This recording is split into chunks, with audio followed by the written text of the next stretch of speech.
Some debts can never be fully repaid. Some thank yous take decades to deliver. And some promises, made in the quiet corners of a young heart, wait patiently for the perfect moment to be fulfilled. For Michael Jordan, 6-time NBA champion, Olympic, gold medalist, and global icon, one such promise had waited nearly 40 years.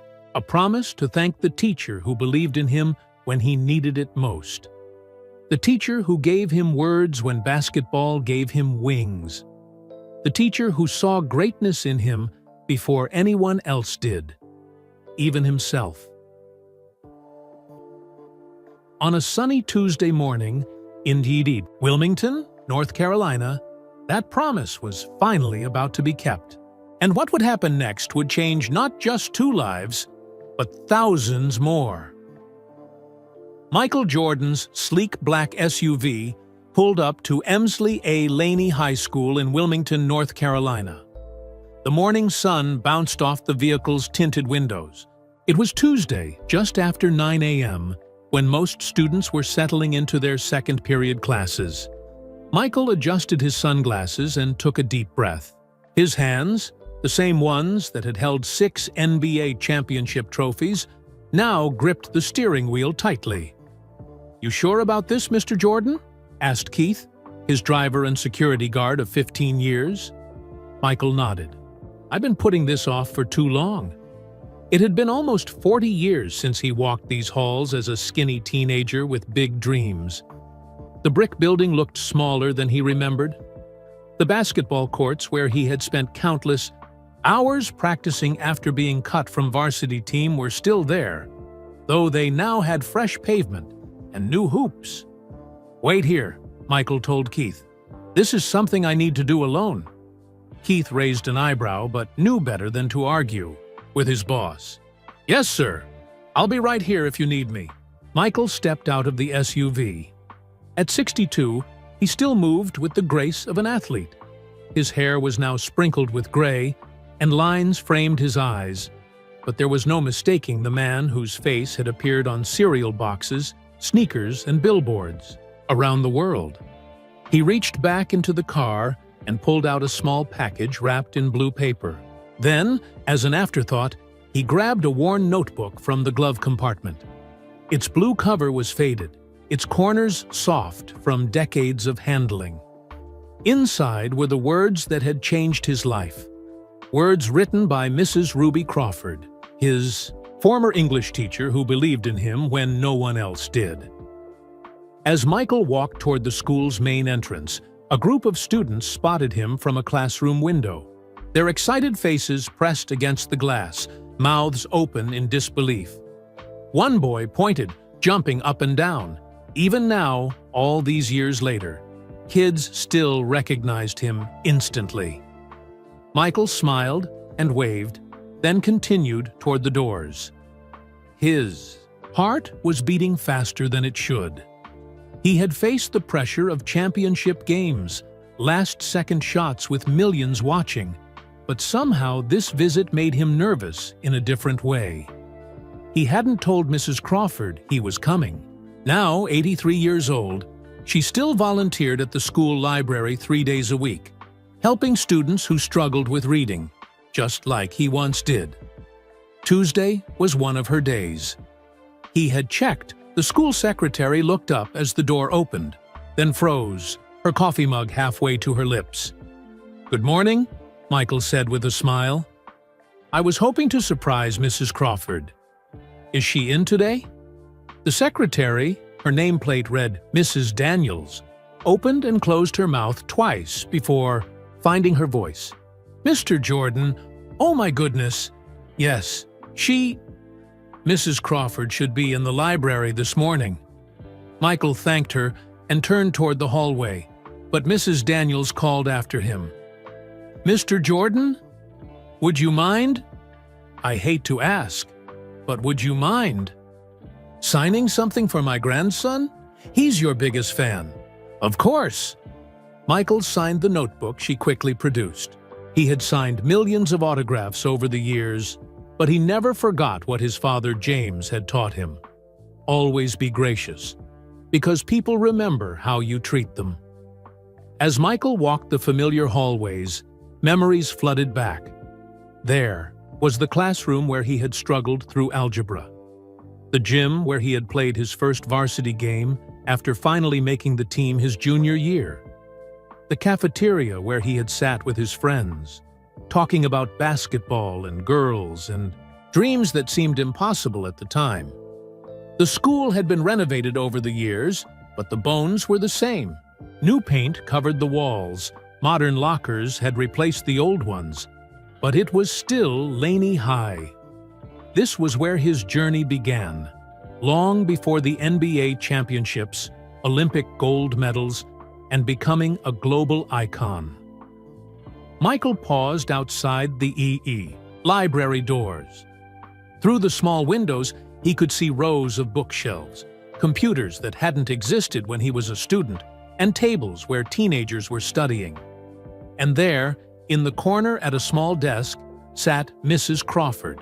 Her hair was completely white now, styled in the same neat bob she had worn for decades. Reading glasses perched on her nose as she helped a young girl with a book. Even from a distance, Michael could see the patient smile he remembered so well. The smile that had given him hope when he felt like a failure. Mrs. Crawford had been different from other teachers. When he was cut from the varsity basketball team as a sophomore, most adults had told him to accept it, to be realistic about his abilities.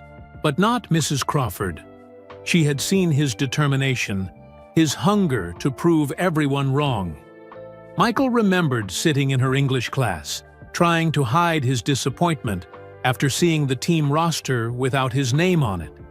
He had stayed behind, after the bell, pretending to work on an assignment while actually fighting back tears. Mrs. Crawford had noticed. She always noticed when a student was hurting. "Words have power, Michael," she had told him that day, handing him the blue notebook he now held in his hands. "Write down your goals in this. Write down how you feel when you're sad. Write down what you'll do to prove them wrong." That notebook had become his confidant through high school and beyond. And Mrs. Crawford's belief in him had given him the confidence to become the greatest basketball player of all time. Now, it was time to thank her properly. Michael pushed open the library door. A few students looked up, then stared in shock. Whispers rippled through the room. "Is that Michael Jordan?" Mrs. Crawford didn't notice at first. She was too focused on helping the girl sound out a difficult word. Michael walked slowly towards her desk. When he was just a few feet away, he cleared his throat softly. "Excuse me, Mrs. Crawford. I believe I still owe you a book report from 1981. She looked up, confused at first. Then her eyes widened in recognition. The book she was holding fell from her hands. "Michael," she whispered. "Michael Jordan, is it really you?" Michael smiled, holding up the worn blue notebook. "You once told me that champions aren't made in gyms. They're made from something deep inside, a desire, a dream, a vision." He took a seat across from her. "I came back to tell you that you were right." Mrs. Crawford's eyes filled with tears as she reached out with trembling hands to touch the blue notebook. "You kept it all these years?" Michael nodded. "Every page, every note you wrote in the margins." He gently placed the notebook on the desk between them. "This little book changed my life." The young girl sitting next to Mrs. Crawford was frozen in shock, her mouth hanging open. Around them, students and library staff whispered excitedly, some pulling out phones to take pictures. Mrs. Crawford noticed the commotion and smiled. "Perhaps we should find somewhere more private to talk." Michael stood and offered his arm to help her up. "I'd like that." As they walked toward the door, Mrs. Crawford turned to the librarian. "Nancy, would you mind if we use the conference room for a bit?" The librarian, still staring at Michael in disbelief, nodded quickly. "Of course, Mrs. Crawford. Take all the time you need." Michael and Mrs. Crawford slipped into a small room off the main library. It had a round table, 6 chairs, and walls lined with old yearbooks. Michael pulled out a chair for his former teacher before sitting across from her. "I can't believe you're really here," Mrs. Crawford said, wiping a tear from her cheek. "After all these years." Michael smiled. "I made a promise, remember? That one day I'd come back and thank you properly." Mrs. Crawford reached for the notebook again, running her fingers over its worn cover. "Tell me what happened after that day," she said softly. "The day you got cut from varsity. I want to hear it from you." Michael leaned back in his chair, his mind traveling back 47 years to 1978. 15-year-old Michael sat in the back of Mrs. Crawford's English class, trying to hide his red eyes. Yesterday, Coach Clifton "Pop" Herring had posted the varsity basketball team roster on the gym door. Michael had pushed through the crowd of boys, confident he would see his name. But it wasn't there. Instead, his best friend Leroy Smith had made the team.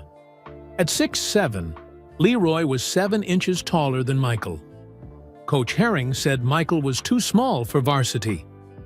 "Michael Jordan," Mrs. Crawford called, snapping him back to the present. "Would you please read the next paragraph?" Michael cleared his throat and looked down at his book, but the words blurred through his tears. He tried to blink them away quickly.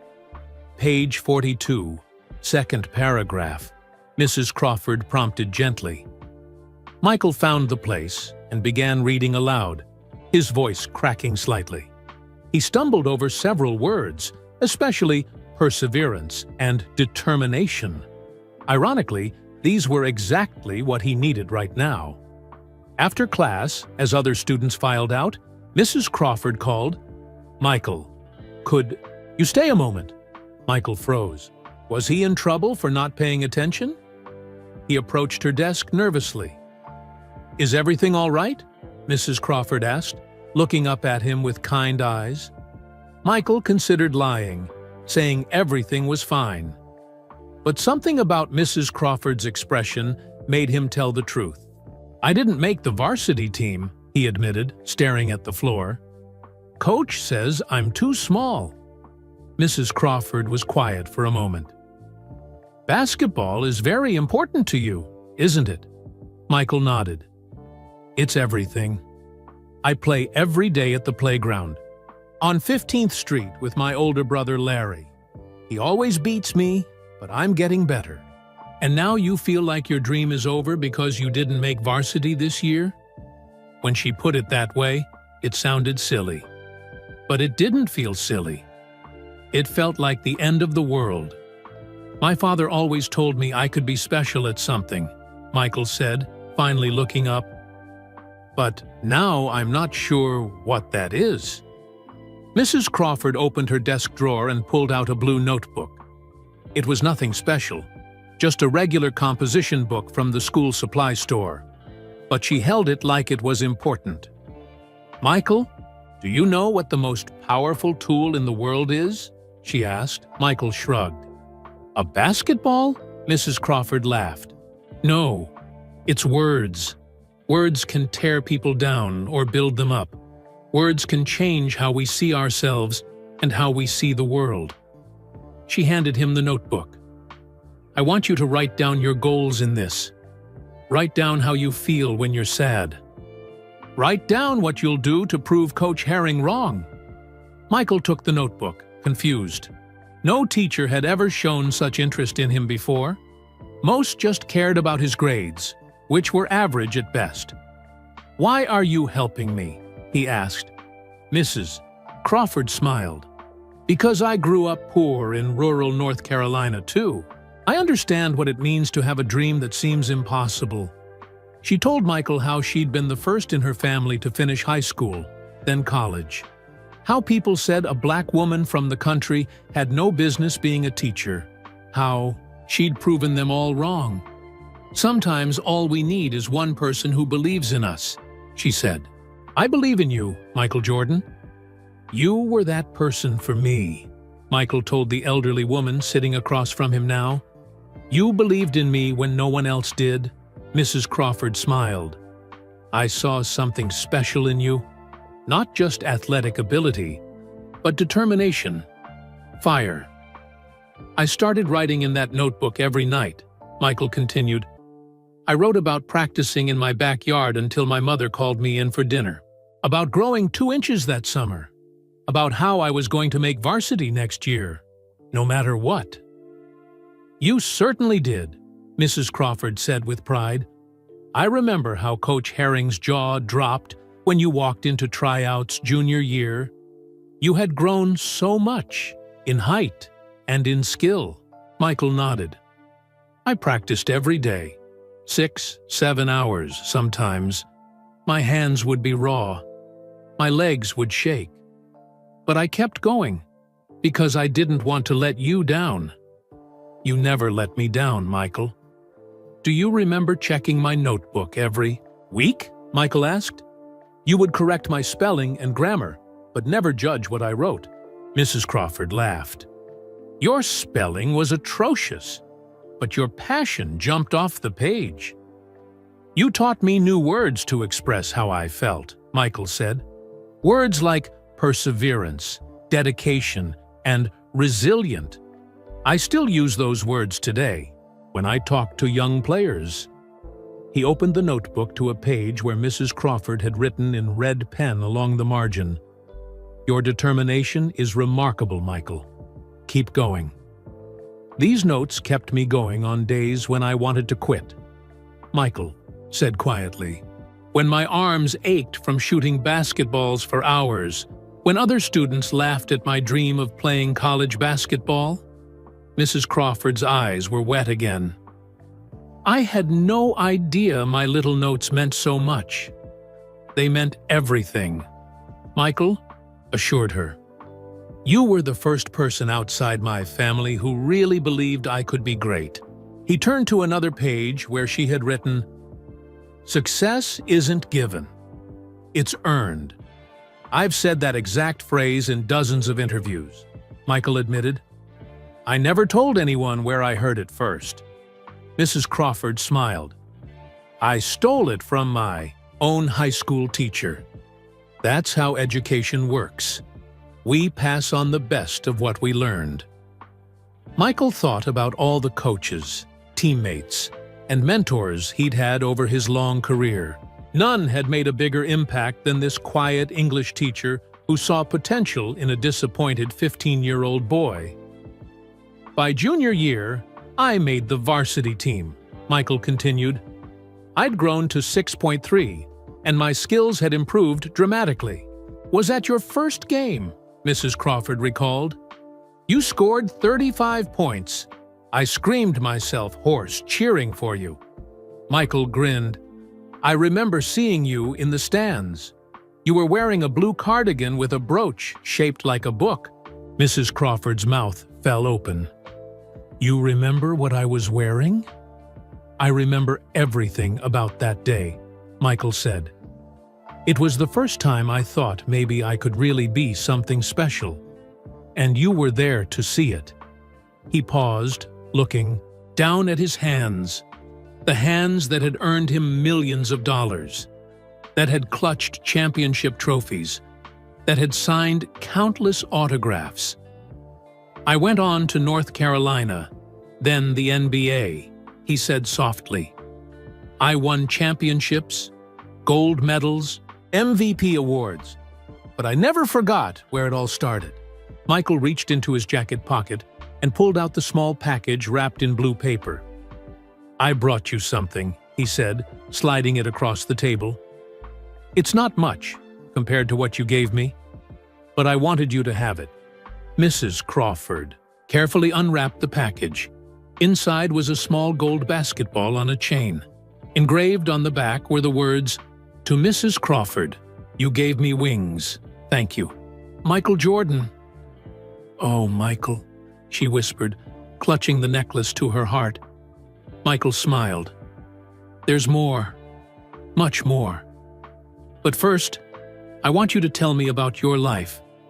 What happened after I graduated? Did you keep giving notebooks to other students? Mrs. Crawford's eyes twinkled. You weren't the only one who needed a little extra belief, Michael. There were many others after you. And as the morning sun streamed through the windows of the small conference room, Mrs. Crawford began to tell her own story. I started teaching at Laney in 1960, Mrs. Crawford began, her voice taking on a rhythmic quality that reminded Michael of story time in her classroom. Back then, the school had just integrated. It wasn't easy being one of the only black teachers. Michael listened intently as Mrs. Crawford described her early teaching years, the challenges she faced, and the students whose lives she had touched. But he was especially curious about the notebooks.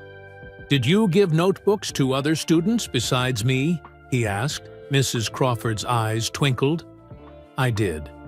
Not to everyone. Only the ones who needed something special. Something just for them. She reached into her large purse and pulled out a small photo album. These are some of my notebook kids. Michael flipped through the album, amazed. Each page held a photo of Mrs. Crawford with a former student, many holding blue notebooks identical to his.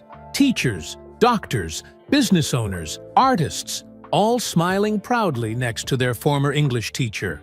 How many? Michael asked, overwhelmed by the volume of photos. 117 over 45 years of teaching, Mrs. Crawford said proudly. And 23 more since I retired but kept volunteering. Each one had a different challenge to overcome. Michael shook his head in wonder. And you kept in touch with all of them? Most of them, she nodded. Not all became famous like you, Michael.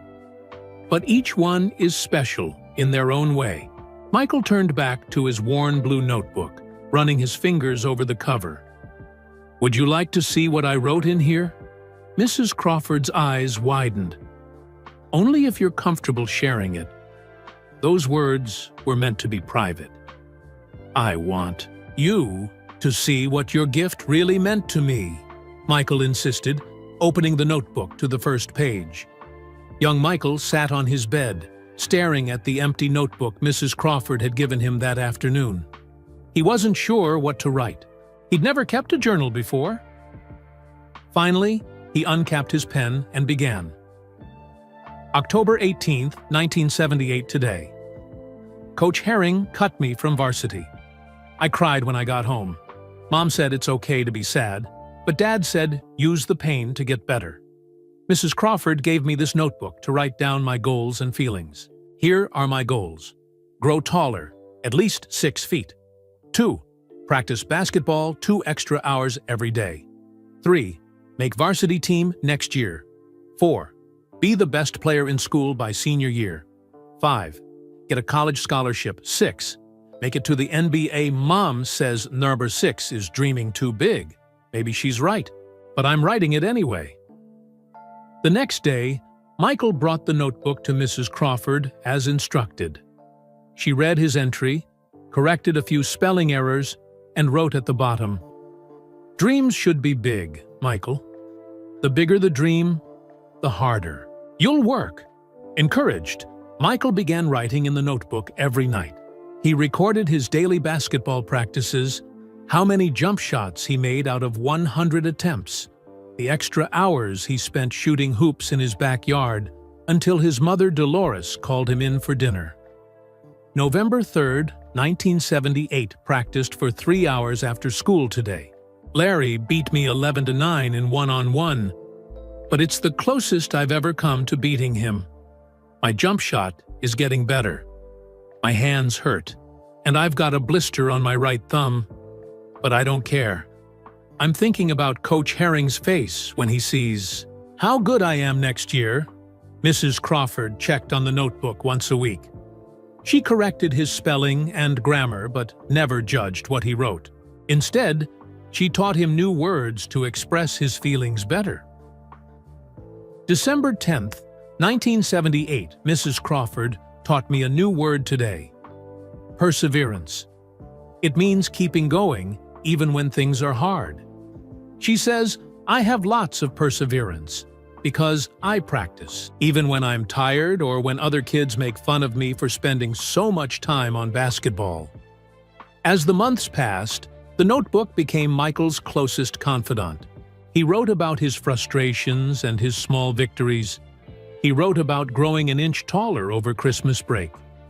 He wrote about watching college basketball games on TV and imagining himself playing for North Carolina someday. March 15, 1979 measured. Myself today. I'm 5'11" now. Dad says, I might keep growing. I hope so. Coach Herring likes tall players. I'm getting faster too. Race Jeff to the corner and back after school and beat him easy. Jump shot percentage up to 70 out of 100 from the free throw line. On really tough days, Mrs. Crawford left little notes in the margins of his notebook. Your determination is remarkable, Michael. Keep going. Success isn't given, it's earned. Your future is as big as your dreams. These words became Michael's fuel. When his arms ached from shooting basketballs for hours, he remembered Mrs. Crawford's belief in him. When other students laughed at his dream of playing college basketball, he read her notes again. August 29th, 1979, first day of school. I'm 6'2". Now! Saw Coach Herring in the hallway, and he did a double take. Tryouts are in 3 weeks. I'm ready. Mrs. Crawford says my writing is getting better too. She taught me the word inevitable today. It means something that's certain to happen. Making the team this year is inevitable if I keep working hard. By the time tryouts came around in September, Michael had grown to 6'3", and his skills had improved dramatically. He was faster, stronger, and more determined than any other player. At Laney High. When the varsity roster was posted, Michael's name was at the top. September 21st, 1979, I did it. Made the varsity team today. Coach Herring said he's never seen a player improve so much in 1 year. Mom cried when I told her. Dad just nodded and said he knew I could do it. First person I wanted to tell after my parents was Mrs. Crawford. She hugged me and said she was proud. That felt really good. Mrs. Crawford was at his first game, cheering loudly from the bleachers as Michael scored 35 points against Jacksonville High School. As his sophomore year turned into junior year, the notebook entries became less about proving Coach Herring wrong and more about Michael's growing ambitions. April 12th, 1980, College Scouts at the game today. Coach says UNC is interested. That's my dream school. Mrs. Crawford says my grades need to improve if I want a scholarship there. She's helping me with extra English work. I'm studying harder now. You actually improved your grades for me? Mrs. Crawford asked, looking up from the notebook with surprise. Michael laughed. Only for you. No other teacher could get me to care about schoolwork. But I knew how much it meant to you. He turned to entries from his senior year, when scholarship offers were pouring in and his future was taking shape. I can't believe you kept track of everything so carefully, Mrs. Crawford marveled, looking at entries where Michael had detailed his scoring statistics, workout routines, and goals for improvement. This notebook taught me the power of writing things down, Michael explained. When I got to the NBA, I still kept journals. Not as neat as this one, but the habit stayed with me. It helped me focus, set goals, process losses. Mrs. Crawford smiled proudly. That's exactly what I hoped it would do. Not just help you with basketball, but give you a tool for life. Michael carefully turned to the last page of the notebook. Before I graduated, you gave me a new notebook for college. Do you remember what you wrote inside the cover? Mrs. Crawford closed her eyes, thinking back. Something about champions, wasn't it? Michael nodded and recited from memory. Champions aren't made in the gyms.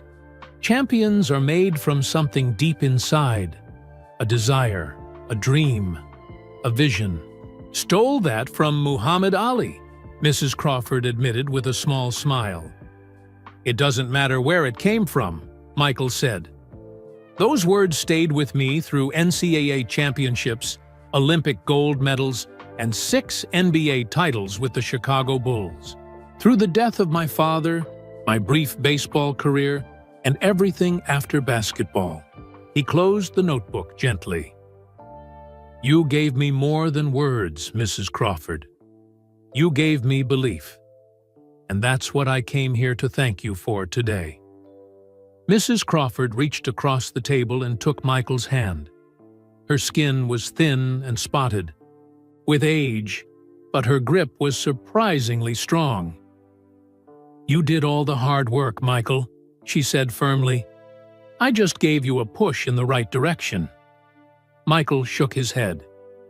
You did so much more than that, and I'm finally in a position to return the favor. Mrs. Crawford looked confused. What do you mean? Michael smiled mysteriously. Let's just say the gold necklace isn't the only gift I brought today. But before I explain, I need to ask you something important. Mrs. Crawford raised an eyebrow. What's that? Will you come with me? Michael asked, standing and offering his hand. There's something I want to show you. Mrs. Crawford looked up at Michael, curiosity lighting her eyes. Where are we going? It's a surprise, Michael said with a smile. Do you trust me? Of course I do, she replied, taking his offered hand. Michael helped Mrs. Crawford to her feet. Despite her age, she moved with the dignity and grace that had always commanded respect.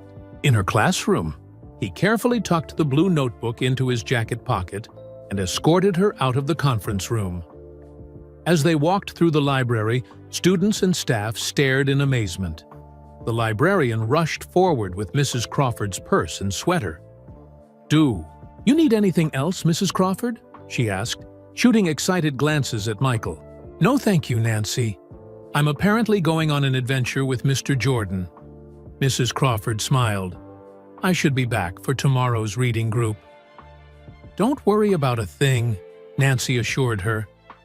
Michael guided Mrs. Crawford through the school hallways, toward the exit. Word had spread quickly through the school, and students pressed against classroom doors and windows for a glimpse of the basketball legend. Teachers tried unsuccessfully to maintain order as excited whispers echoed down the corridors. You always did know how to cause a commotion, Mrs. Crawford chuckled. Not intentionally, Michael replied. At least, not this time. Outside, Keith jumped out of the SUV to open the doors when he saw them approaching. His eyebrows shot up in surprise at the sight of the elderly woman on Michael's arm, but he quickly composed his face. Mrs. Crawford, this is Keith, my driver and security. Michael introduced them. Keith, this is Mrs. Ruby Crawford, my English teacher from high school and one of the most important people in my life. It's an honor to meet you, ma'am, Keith said respectfully, helping her into the vehicle. Once they were all settled in the SUV, Michael said, Let's go to Oakdale Cemetery first, Keith. Mrs. Crawford gave Michael a questioning look, but he just smiled and patted her hand. As they drove through the familiar streets of Wilmington, Mrs. Crawford gazed out the window, pointing occasionally at buildings that had changed over the years. Do you remember that corner store? She asked, indicating a small brick building. You and Larry used to stop there for sodas after playing basketball. The owner, Mr. Peterson, came to all your high school games. Michael nodded. I remember. He always saved cherry Cokes for me because he knew they were my favorite. The SUV turned onto a quiet, tree-lined road leading to Oakdale Cemetery, one of the oldest in Wilmington. Established in 1852, its moss-draped oaks and historic monuments made it a peaceful resting place for generations of local families. "Why are we here, Michael?" Mrs. Crawford asked softly as Keith parked the car. "I want to visit someone," Michael replied, helping her out of the SUV.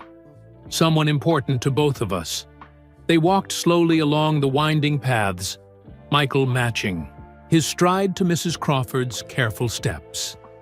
The spring air was warm, filled with the scent of blooming azaleas and freshly cut grass. Finally, they stopped before a well-maintained grave. The headstone read, "James R. Jordan Seater, 1936-1993, beloved husband, father, and friend." "Your father," Mrs. Crawford whispered, reaching out to touch the smooth stone. "Dad always said you were the best teacher I ever had," Michael said, standing tall beside her. "He came to every parent-teacher conference, remember?" Mrs. Crawford nodded. "I do. He wore a tie even though he came straight from work at the General Electric plant. He always asked such thoughtful questions about your progress." Michael knelt and removed a fallen leaf from his father's grave. "Dad believed in me before anyone else did. Then, you became the second person." He stood up again and took a deep breath. "I wanted to come here today because this is where I made a promise that I never kept." Until now, Mrs. Crawford watched him curiously as Michael explained, "After Dad was killed in 1993, I came here often to talk to him. During one visit, I promised I would find a way to thank you properly for what you did for me. Not just a quick visit or a thank you note, but something meaningful that would honor the impact you had on my life." Michael's voice grew softer. "But I got busy with basketball, then business, then ownership of the Hornets. Years passed. I sent Christmas cards and made donations to Laney High in your name. But I never fulfilled my real promise." Mrs. Crawford shook her head. "Michael, you didn't need to." "I did," he interrupted gently. "I do. Dad would have wanted me to keep my word. So here I am, 30 years late, but finally ready to thank you properly." Mrs. Crawford blinked back tears. "What exactly did you have in mind?" "You'll see," Michael said with his famous competitive smile. "This is just the first stop today." They stood in comfortable silence for a few moments, paying respects to James Jordan Sr. Before leaving, Michael placed a small basketball charm at the base of the headstone. "He was so proud of you," Mrs. Crawford said as they walked back to the SUV.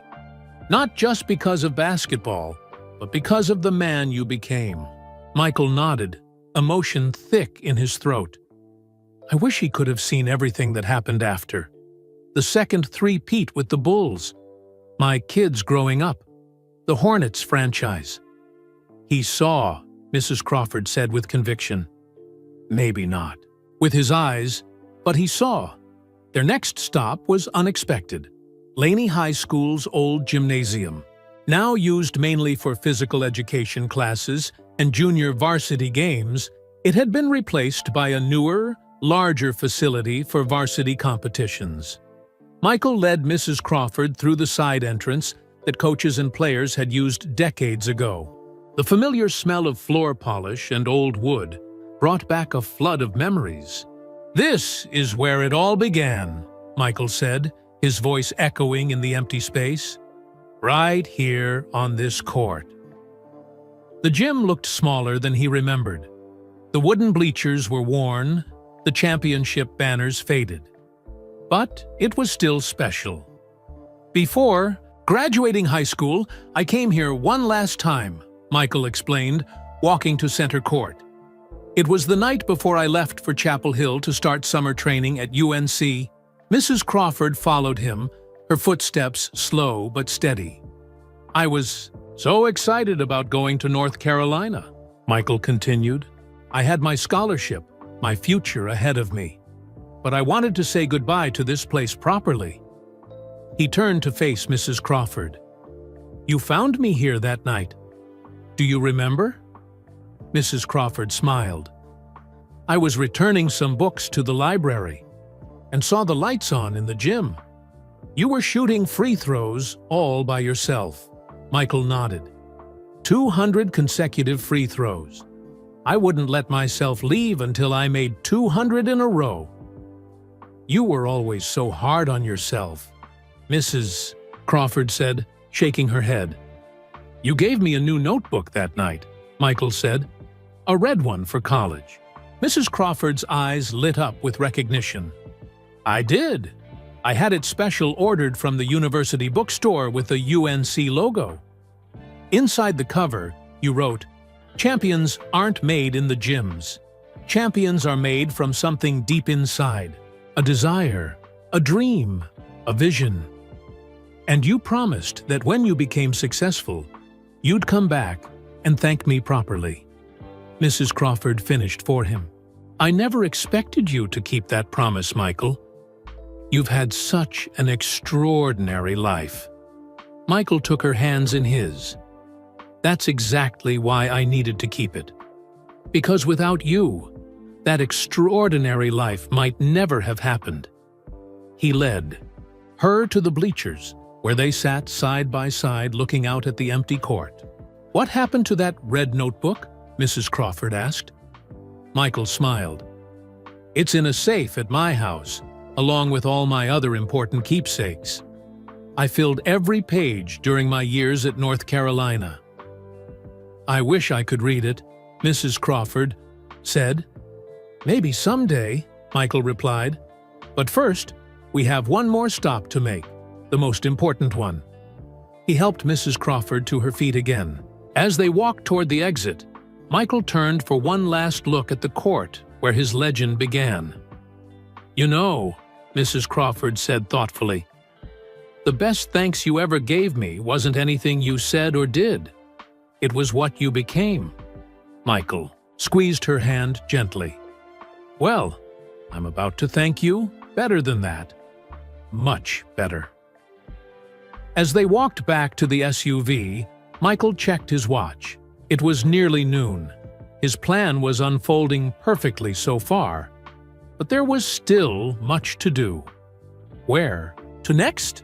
Mrs. Crawford asked, settling into the comfortable leather seat. Michael smiled mysteriously. "You'll see soon enough.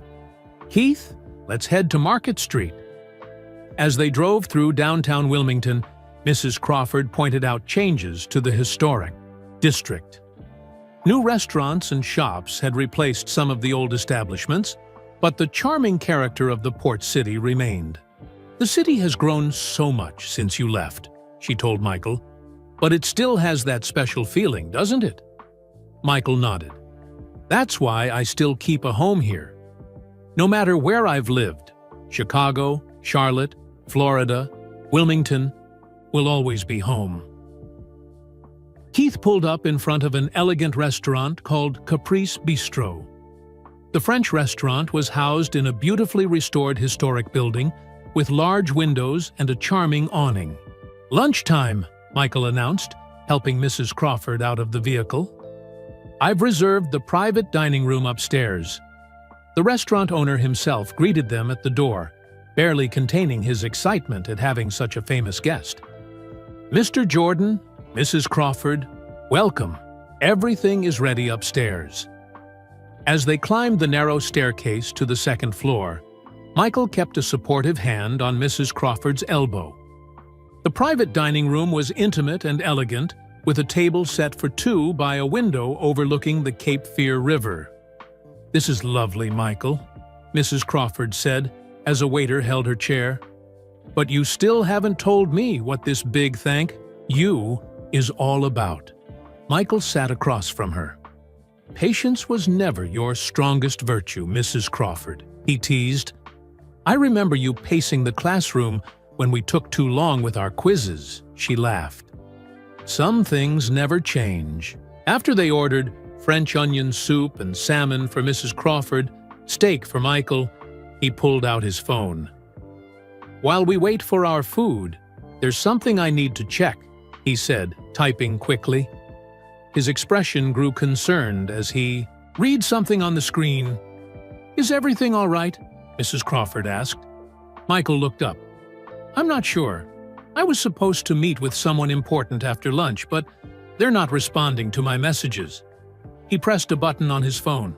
Keith, can you make some calls about our next appointment? I'm not getting any response. While Keith worked on solving the mystery, Michael and Mrs. Crawford enjoyed their lunch. They reminisced about the old days at Laney High, catching up on what had happened to various teachers and students from that era. Do you remember Principal Watson? Mrs. Crawford asked. He retired to Florida but still calls me every Christmas. He was terrified of me, Michael laughed. Not because I was a troublemaker, but because he was sure I'd break an arm or leg playing basketball and the school would be liable. Their dessert, chocolate mousse for Mrs. Crawford and creme brulee for Michael, had just arrived when Keith appeared at the door of the private dining room. His expression was serious. Mr. Jordan, could I speak with you for a moment? He asked.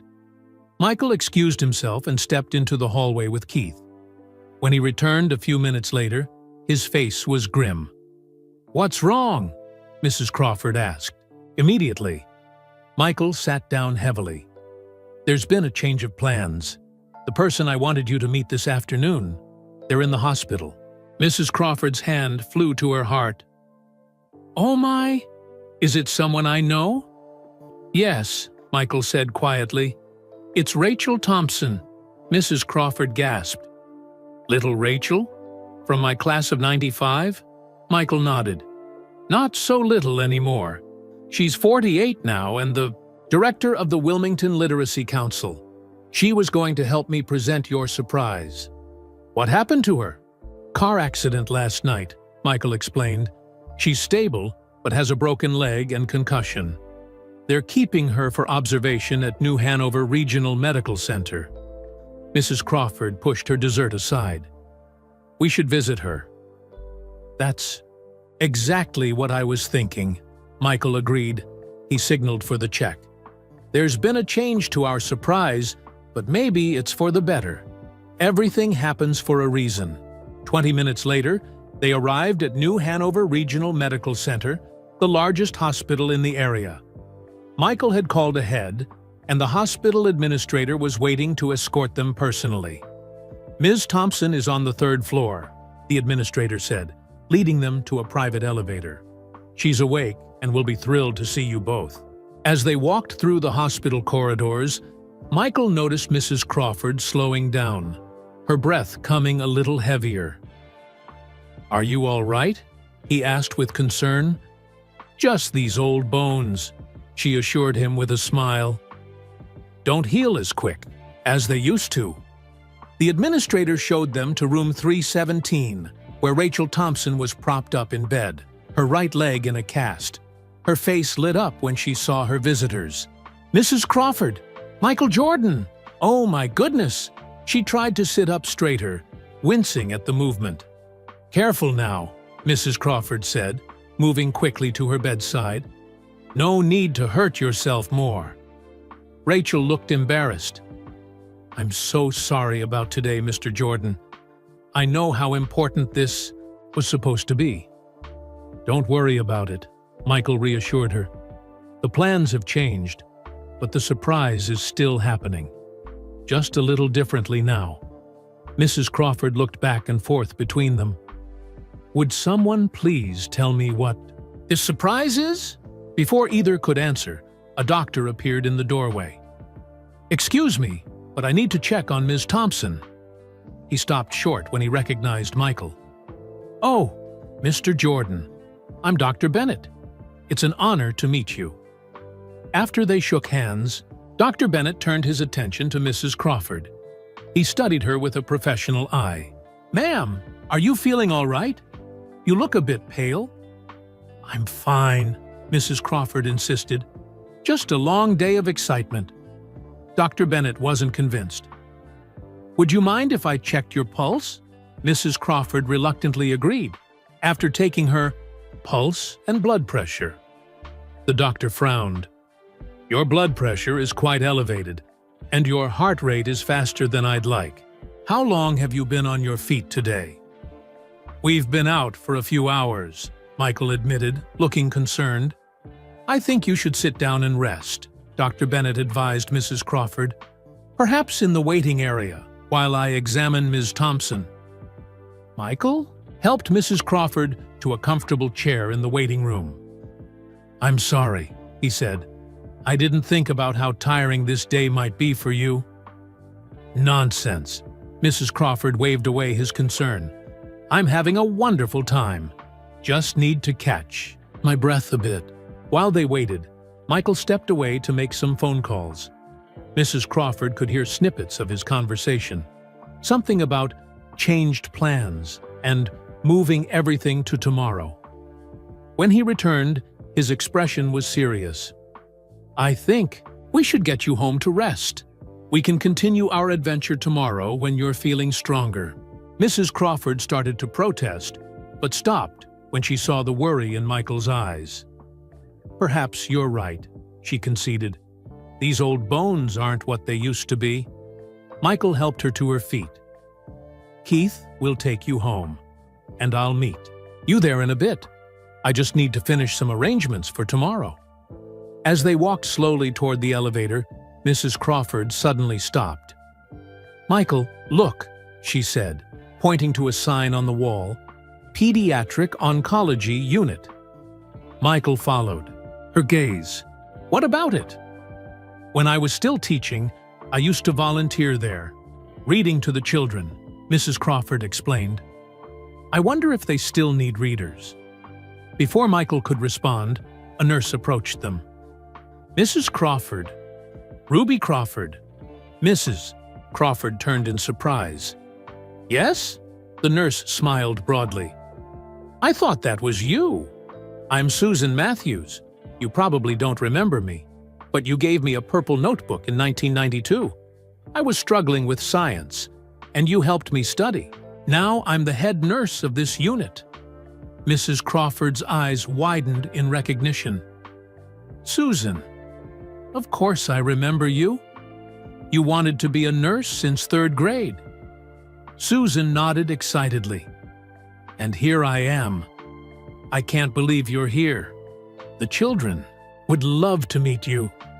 Some of them have been asking for new stories just today. Mrs. Crawford looked at Michael with a question in her eyes. Go ahead, he encouraged her. I can see you want to.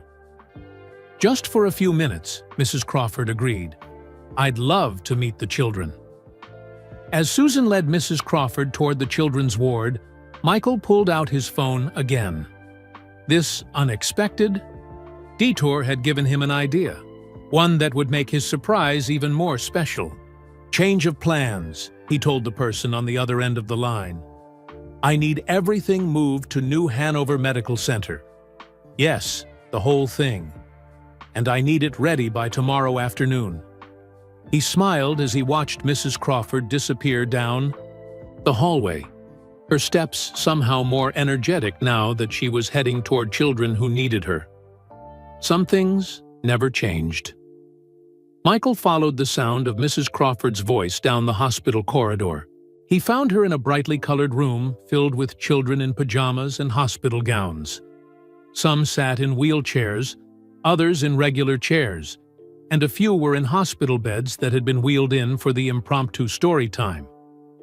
Mrs. Crawford sat in a rocking chair, reading from a picture book about a basketball-playing giraffe. Her voice changed for each character, bringing the story to life. The children were captivated, their medical challenges temporarily forgotten as they giggled at the tale. Michael stood quietly in the doorway, not wanting to interrupt. Nurse Susan noticed him and whispered, "She hasn't lost her touch. Some of these kids haven't smiled in days." When Mrs. Crawford finished the story, a little girl with no hair and a feeding tube asked, "Can you read another one, please?" "I think that's enough for today, Lily," Nurse Susan said gently. "Mrs. Crawford needs to rest." That's when one of the older children spotted Michael. "Is that Michael Jordan?" he gasped, his eyes wide with disbelief. All heads turned toward the doorway. For a moment, there was complete silence. Then the room erupted in excited chatter. "It really is him! Michael Jordan! Mom's never going to believe this." Michael stepped into the room, smiling. "Hi, everyone. I see you've met my favorite teacher, Mrs. Crawford." "You were her student?" a boy with a cast on both legs asked in amazement. Michael nodded. "A long time ago. And she changed my life." Mrs. Crawford beamed at him. "Michael was always special, even before he became famous." "Did you know he was going to be a basketball star?" asked another child. "I knew he had determination like I'd never seen before," Mrs. Crawford replied. "And that can take you anywhere you want to go." For the next 30 minutes, Michael and Mrs. Crawford answered questions from the children. Michael signed autographs on hospital gowns, casts, and even a few medical charts, with Nurse Susan's permission. Mrs. Crawford told stories about young Michael in high school, carefully omitting the ones that might diminish the legend sitting beside her. When it was finally time to leave, Nurse Susan walked them back to the elevator. "This meant the world to them," she said sincerely. "Some of these children are facing very difficult treatments. Today will give them something positive to hold on to." "I'd like to come back," Mrs. Crawford said. "Perhaps regularly, if that would be allowed." "Of course," Susan exclaimed. "We'd love to have you any time." Michael pressed the elevator button. "Mrs. Crawford, I should get you home now. It's been a long day." Mrs. Crawford didn't argue this time. The visit with the children had been rewarding but tiring. "Yes, I think that would be wise. But I'll see Rachel before we go." They returned to Rachel Thompson's room to say goodbye. Rachel looked disappointed. "So the big surprise is postponed?" Michael nodded. "Until tomorrow. But it'll be even better now. I've got some new ideas." "What surprise?" Mrs. Crawford asked again, hands on her hips in mock frustration. Michael and Rachel exchanged smiles. "You'll have to wait until tomorrow," Michael teased. "Good things come to those who wait." Keith drove them to Mrs. Crawford's house, a modest, one-story home on a quiet street lined with oak trees. The house was small but well-maintained, with a neat garden of roses and azaleas in the front yard. "You've kept the place looking nice," Michael commented as he helped Mrs. Crawford up the front walk. "My neighbor's grandson mows the lawn, and I still do my own gardening," she said proudly. "Keeps these old bones moving." Inside, the house was just as Michael had imagined it would be. Walls lined with bookshelves, comfortable furniture that prioritized function over fashion, and photos everywhere. Many of the photos were of former students, including several of Michael throughout his career. "Would you like some tea?" Mrs. Crawford offered, heading toward the kitchen. "You sit," Michael insisted. "I'll make it. Just point me in the right direction." As Michael prepared tea, Mrs. Crawford settled into her favorite armchair and kicked off her shoes with a sigh of relief. "What a day this has been," she said. "When I woke up this morning, I never imagined I'd be spending the day with Michael Jordan." Michael brought 2 cups of tea to the living room. "And I never imagined I'd finally be fulfilling a promise I made decades ago." He sat across from her, looking thoughtful.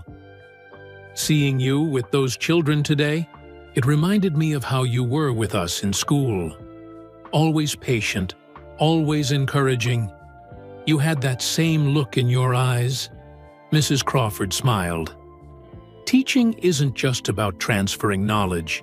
It's about seeing potential and nurturing it." "You saw something in me that no one else did," Michael said quietly. "Not even me." "I saw determination," Mrs. Crawford replied, "and heart. Those are rare qualities, Michael." Talent is common, but the drive to develop that talent to its fullest potential? That's special. They sat in comfortable silence for a few moments, sipping their tea. Then Michael's phone buzzed with a message. He read it and smiled. "Everything's set for tomorrow," he announced. "Are you up for another adventure?" Mrs. Crawford nodded. "As long as I get my full 8 hours of sleep tonight, I'll be ready for anything." "Good. I'll pick you up at 10, Michael said, standing. To leave. "And Mrs. Crawford?" "Wear something nice. We're going to be taking pictures." After Michael left, Mrs. Crawford sat looking at the blue notebook he had forgotten on her coffee table. She picked it up carefully, running her fingers over the worn cover. 47 years of memories were contained in those pages. She had given out 140 notebooks over her career, but only one had found its way back to her like this. Only one had traveled through championships and heartbreaks, victories and defeats, only to return with its owner to say thank you. The next morning, Keith arrived promptly at 10 to pick up Mrs. Crawford. Michael wasn't with him. "Mr. Jordan will meet us at the hospital," Keith explained as he helped her into the SUV. "He's been there since dawn, getting everything ready."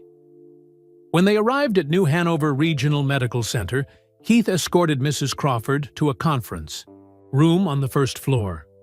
The large room had been transformed, decorated with blue and white balloons, Laney High's colors, flowers, and a banner that read, "Thank you, Mrs. Crawford." Michael was directing the placement of chairs when Mrs. Crawford walked in. He turned, and his face broke into a huge smile. "You look beautiful," he said, taking in her powder blue dress and the gold basketball necklace he had given her. "What is all this?"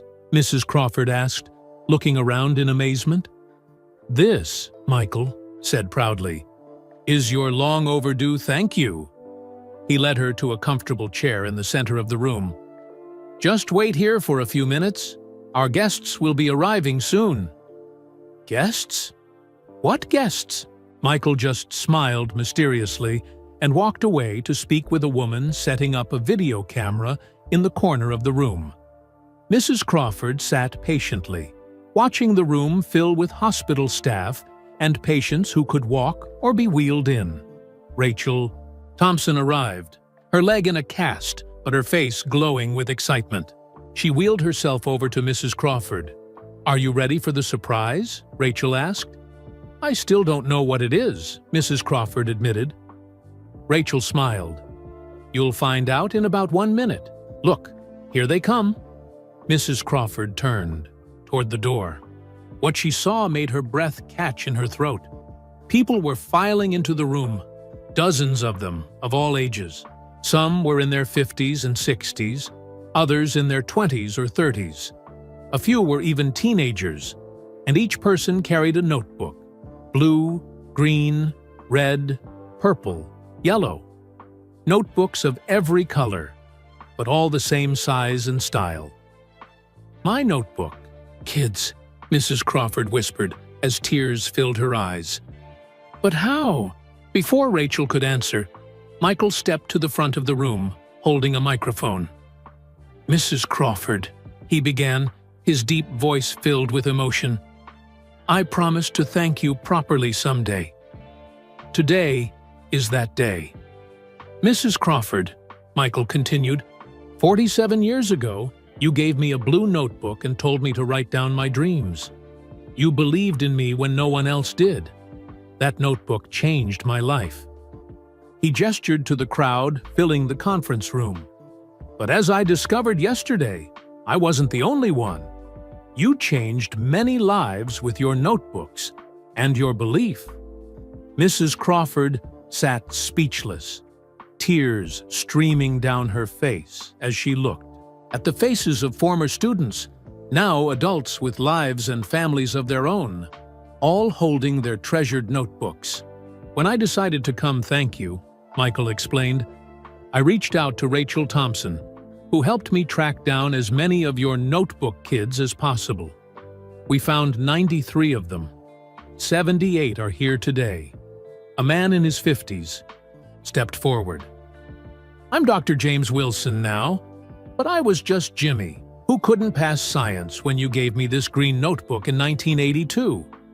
He held up a worn green composition book. Now I'm chief of surgery at Duke University Hospital. Your words kept me going through medical school when I wanted to quit. A middle-aged woman in a police uniform spoke next. Sergeant Tanya Roberts, Wilmington Police Department. You gave me this purple notebook when I was failing algebra and my home life was falling apart. You wrote that I was stronger than I knew. I still read those words before every shift. One by one, former students came forward. Teachers, business owners, engineers, artists, and parents. Each sharing how Mrs. Crawford's notebook and encouragement had changed their trajectory. Some had overcome learning disabilities, others poverty or family problems. All credited Mrs. Crawford with seeing potential in them that others had missed. This is wonderful, Mrs. Crawford managed to say through her tears.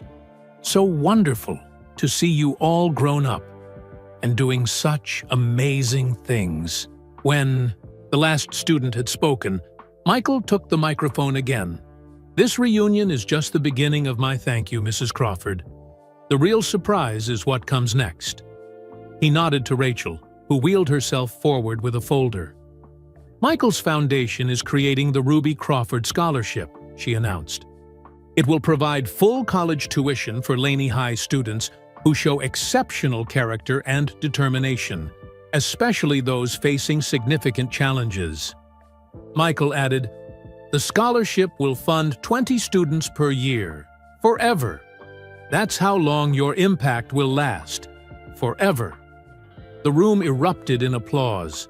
Mrs. Crawford covered her mouth with her hands, overwhelmed by the announcement. But Michael wasn't finished.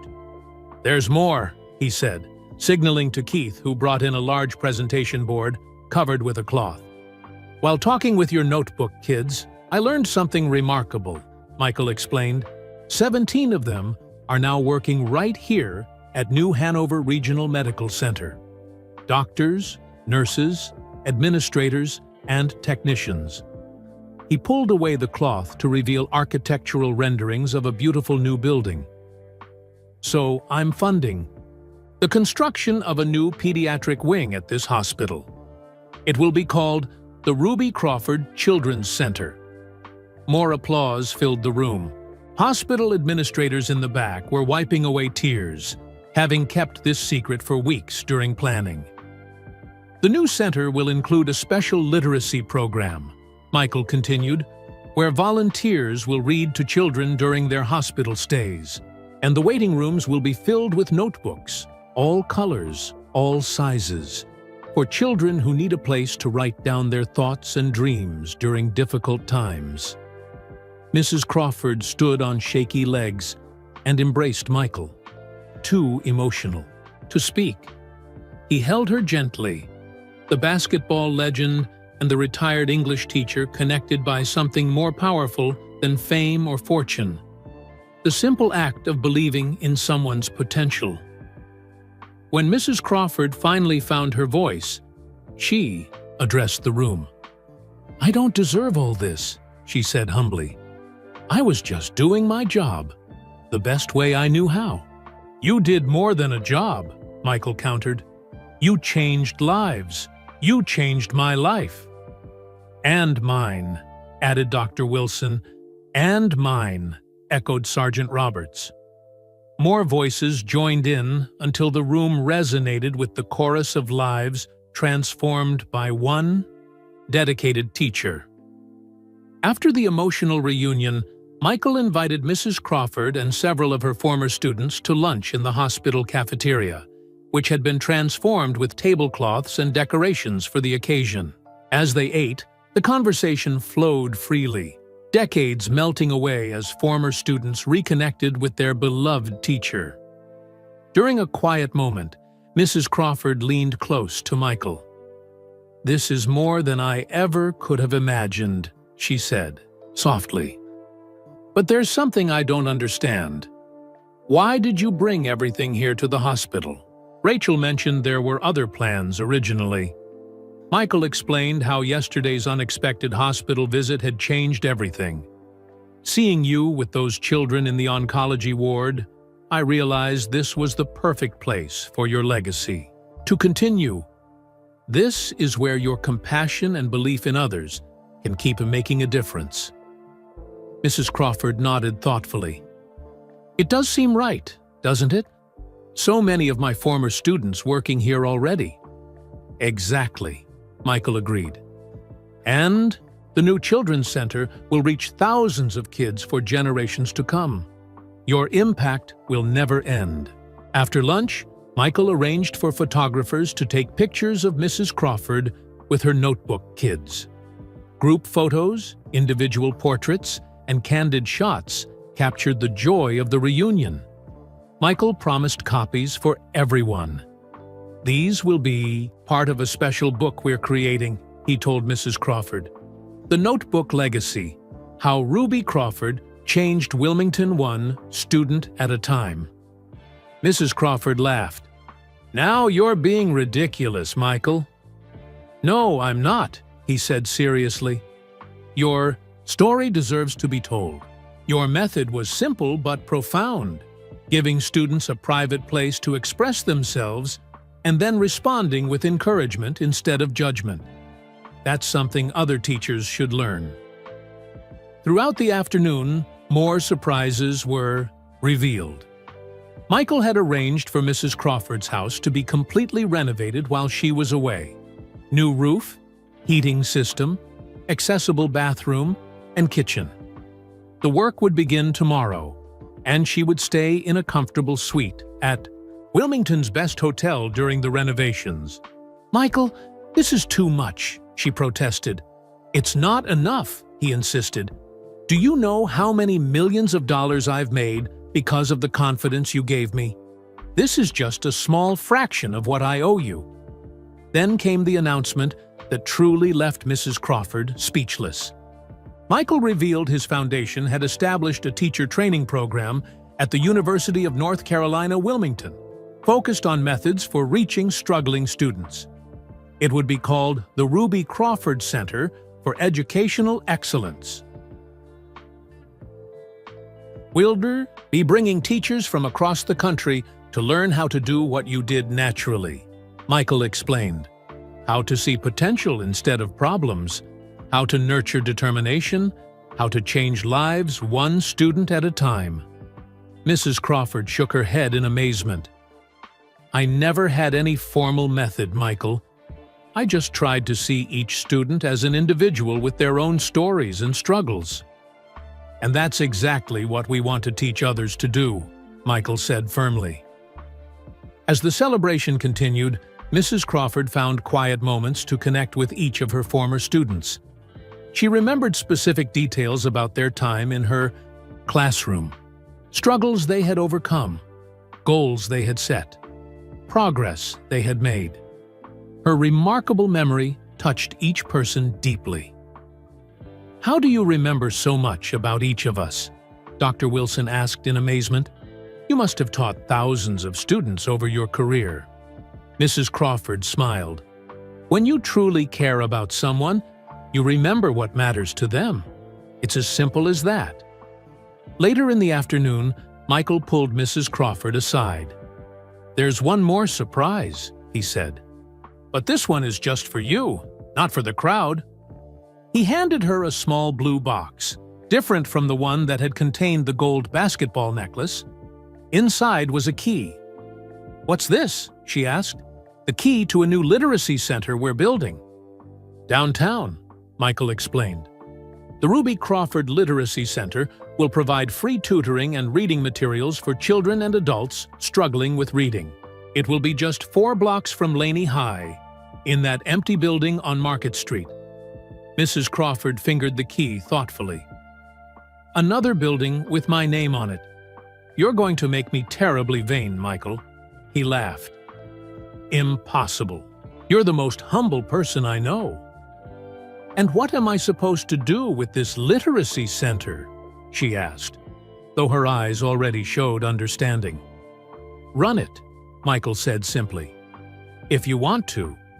The center needs a director who understands what it's like to change lives through words." Mrs. Crawford was quiet for a long moment. At 83, she had thought her teaching days were largely behind her, limited to volunteering a few hours a week at the school library. Now Michael was offering her a chance to make an even bigger impact. "I'd need help," she said finally. "These old bones can't work 40-hour weeks anymore." "You'll have a full staff," Michael assured her. "You'll be the heart and wisdom of the place, the inspiration. Others will handle the day-to-day operations."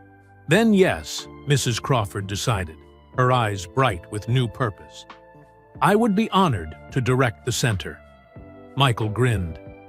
"I was hoping you'd say that, because there's one more part to this surprise." Mrs. Crawford raised an eyebrow. "Michael? Jordan, how many one more surprises do you have planned?" "This is the last one." "For real," he promised. "But it's the biggest one of all." Mrs. Crawford sighed with mock exasperation. "Well, what is it?" Michael's smile widened. "You'll have to wait until tomorrow to find out." That evening, Mrs. Crawford checked into the elegant suite Michael had arranged at the Wilmington Riverfront Hotel. The spacious rooms overlooked the Cape Fear River, with a balcony offering stunning views of the sunset. Fresh flowers filled the sitting room, and a basket of her favorite books waited on the coffee table. "Michael thinks of everything," she murmured, settling into a comfortable armchair with a sigh. The day had been emotional and overwhelming. Wonderful, but exhausting. A knock on the door announced room service. A light dinner she hadn't ordered, with a note from Michael. "Rest well. Tomorrow's another big day. MJ." After eating, Mrs. Crawford took a long, hot bath in the luxurious bathroom, then called her niece in Atlanta to share the incredible events of the past 2 days. Her niece was skeptical until Mrs. Crawford sent photos from her new phone, another gift from Michael, who had insisted she needed to join the 21st century. "It's really him, Auntie Ruby," her niece exclaimed when she saw the pictures. "Michael Jordan! I can't believe it." "He was always special," Mrs. Crawford said, simply.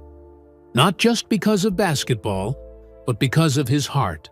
As she prepared for bed, Mrs. Crawford felt a familiar ache in her hip, the one that had been bothering her for months, but she'd been too stubborn to have checked.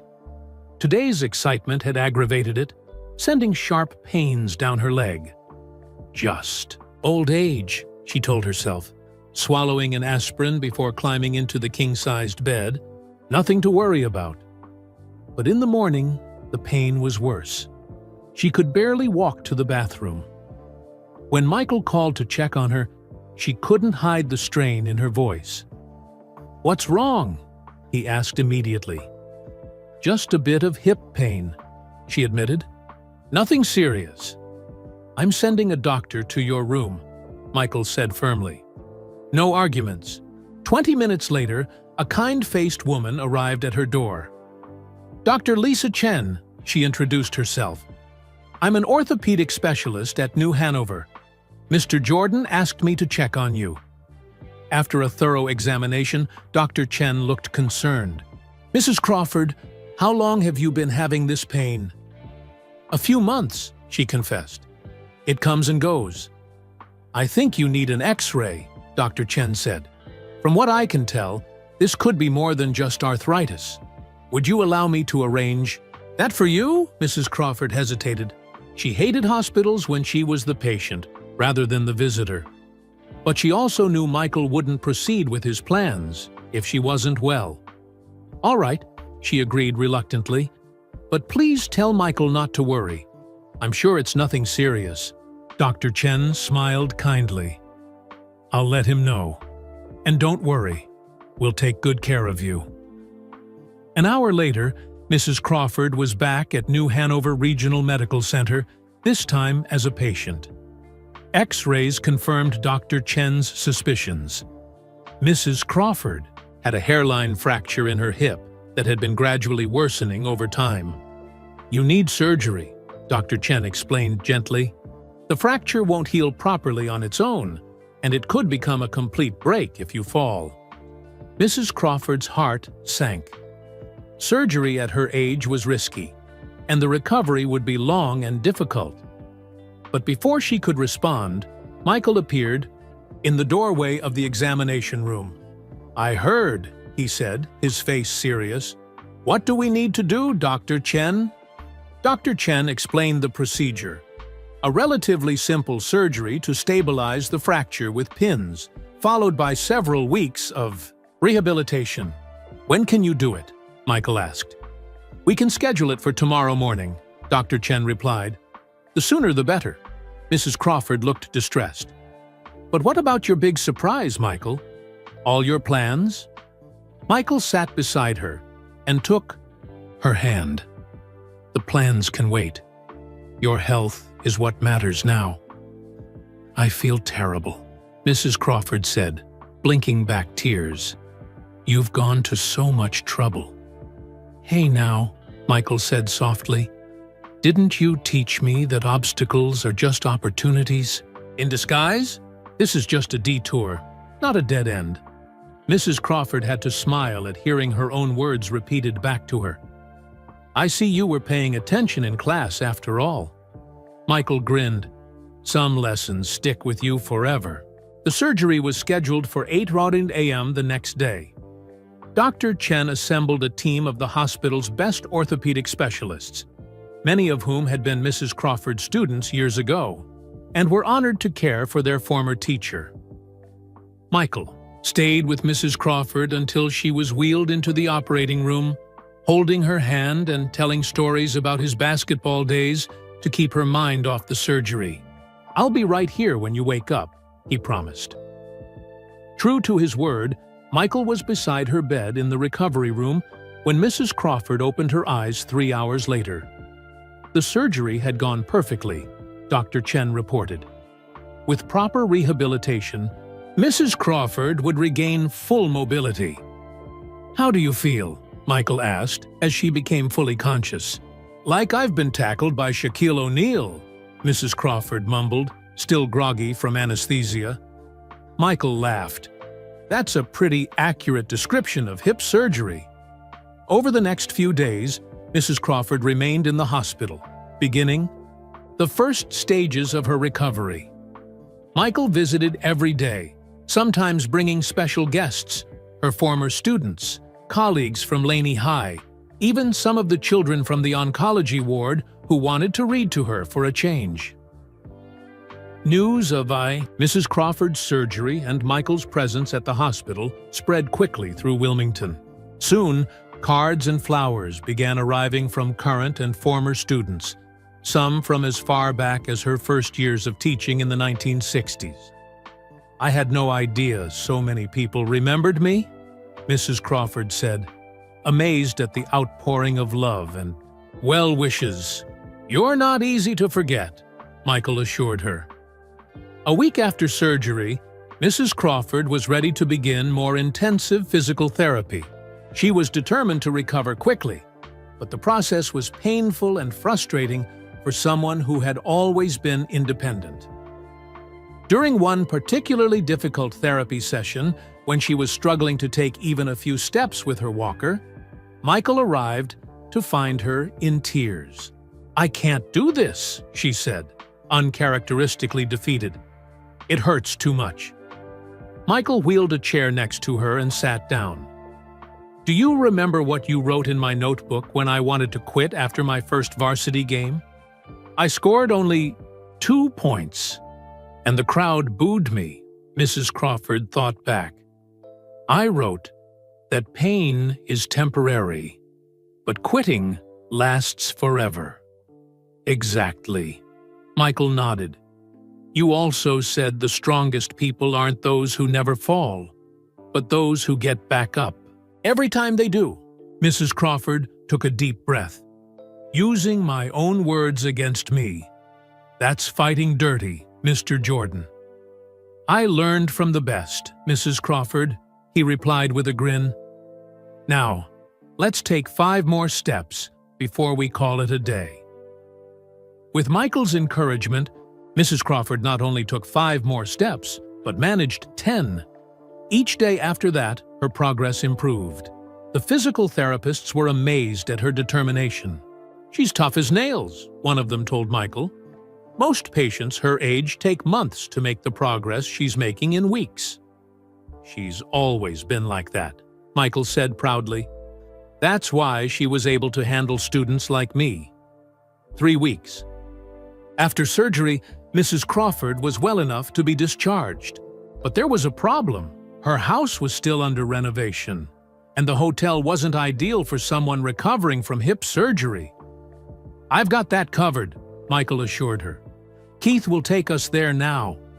When the SUV pulled up in front of a beautiful single-story home near the river, Mrs. Crawford looked confused.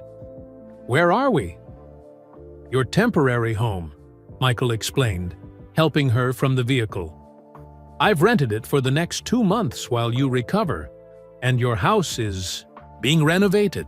Inside, the house had been specially prepared for her recovery, with grab bars in the bathroom, a hospital bed in the bedroom if stairs were too difficult, and wide doorways to accommodate her walker.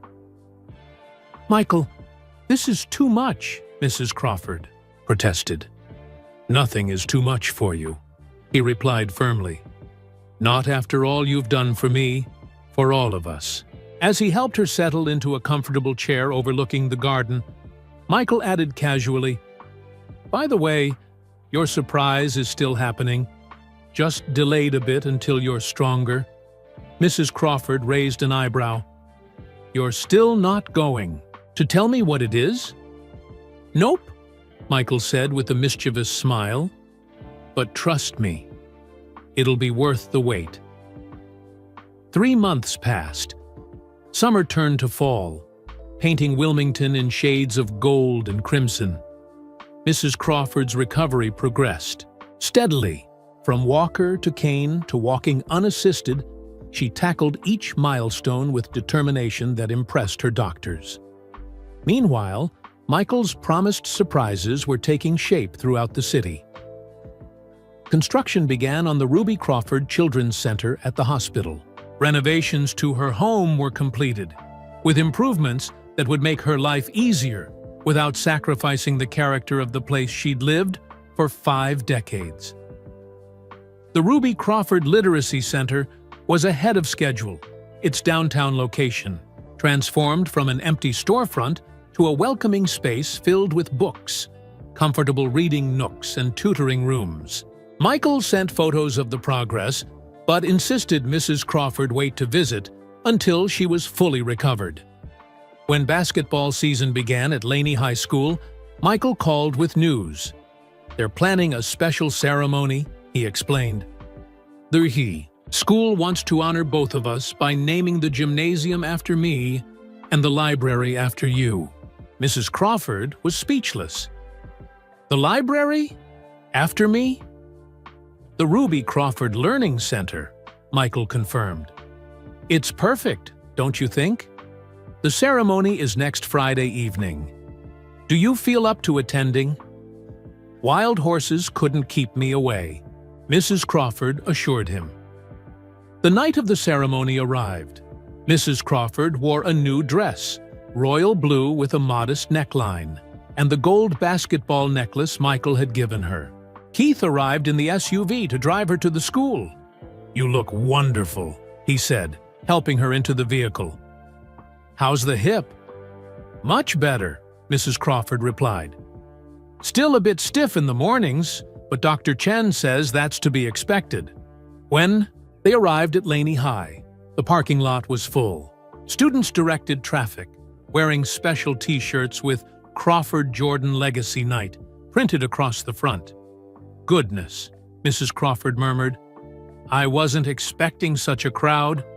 The school gymnasium was transformed. Banners hung from the ceilings celebrating Michael's basketball achievements. Photos from his high school days lined the walls. A stage had been set up at one end of the court, with chairs for dignitaries and special guests. Michael was waiting by the side entrance, dressed in an elegant suit. "Mrs. Crawford," he said warmly, taking her hands. "You look amazing. How do you feel?" "Nervous," she admitted. "I've never liked being the center of attention." Michael laughed. "That makes one of us.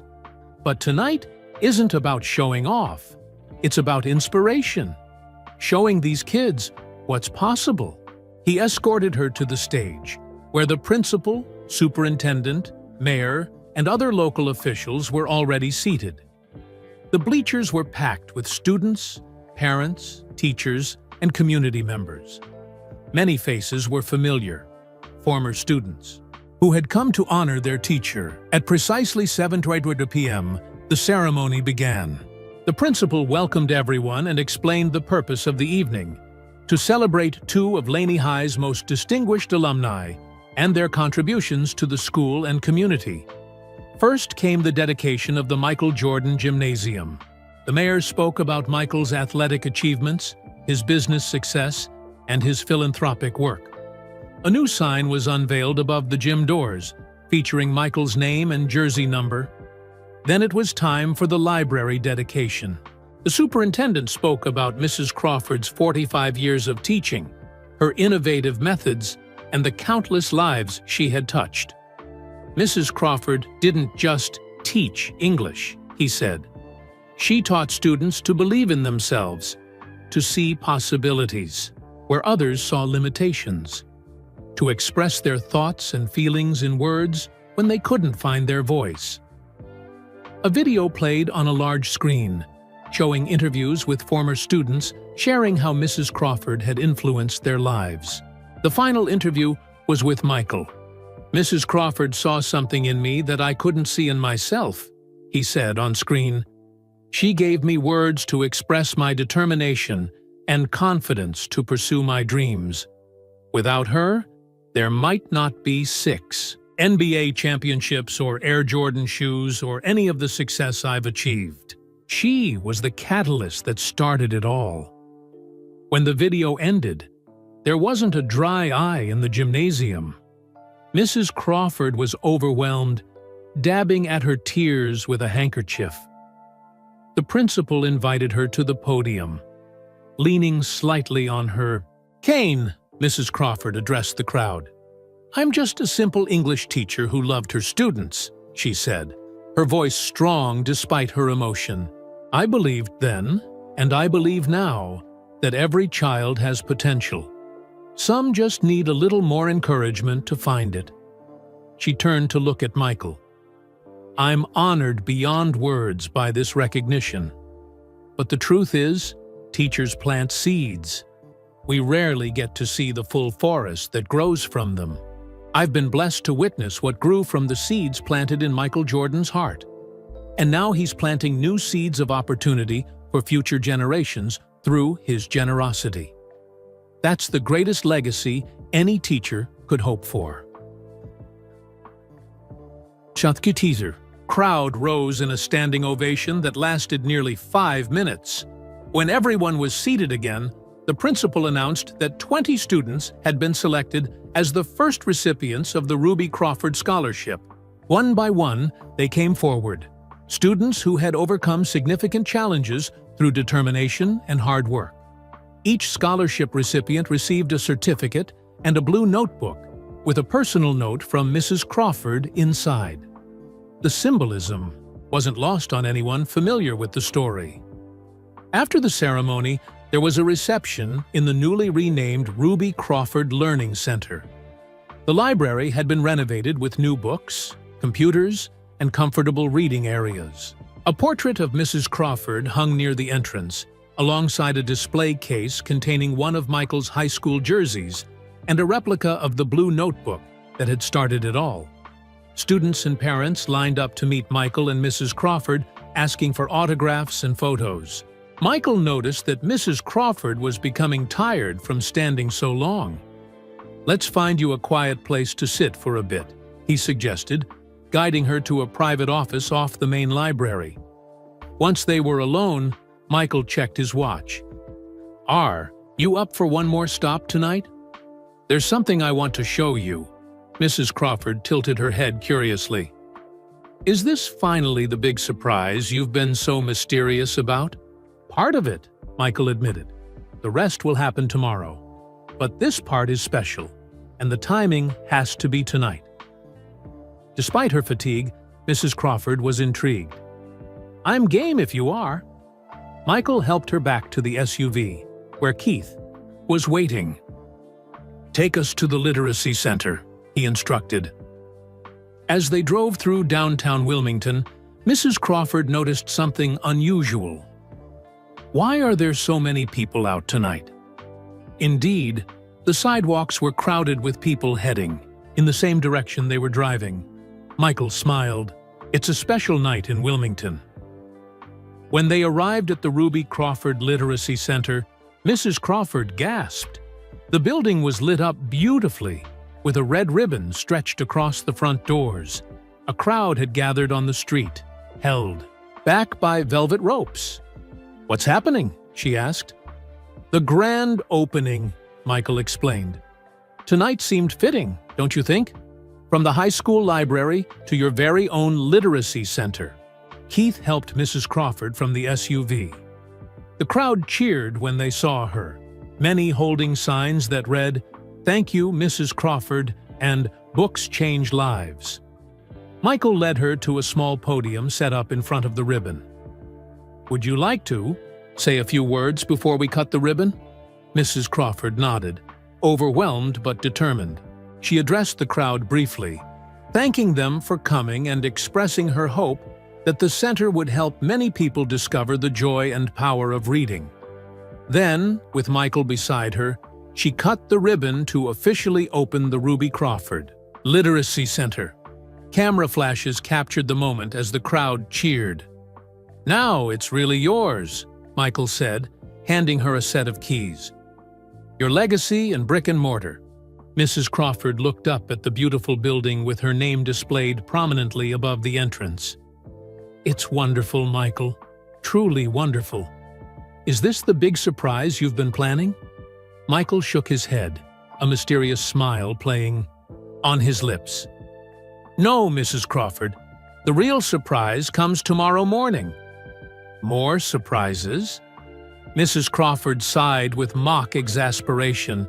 "Michael Jordan, you are incorrigible." "Another vocabulary word you taught me," Michael laughed. "And yes, there's one more surprise, the biggest one of all."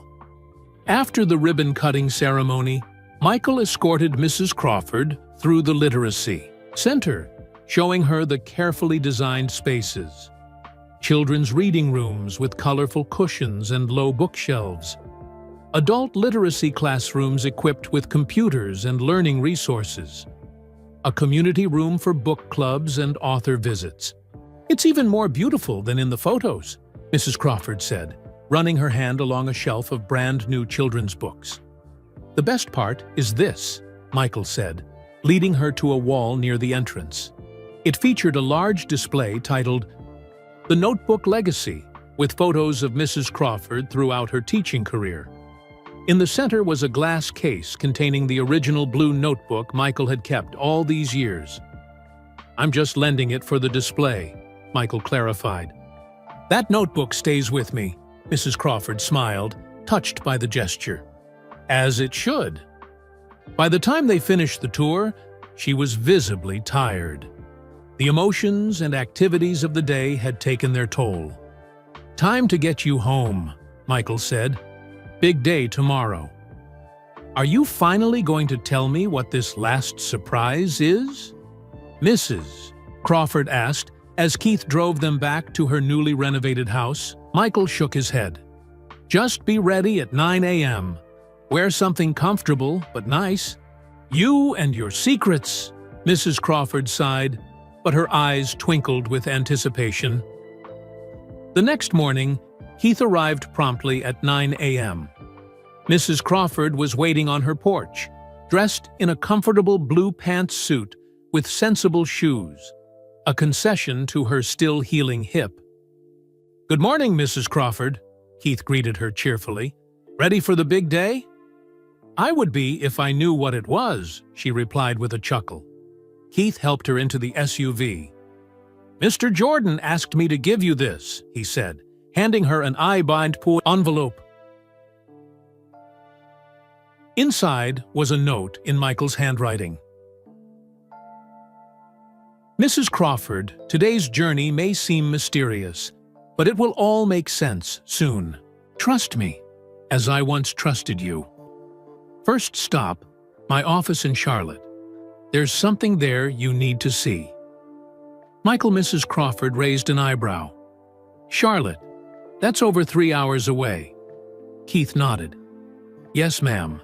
But Mr. Jordan has arranged for us to take his private plane. We'll be there in under an hour."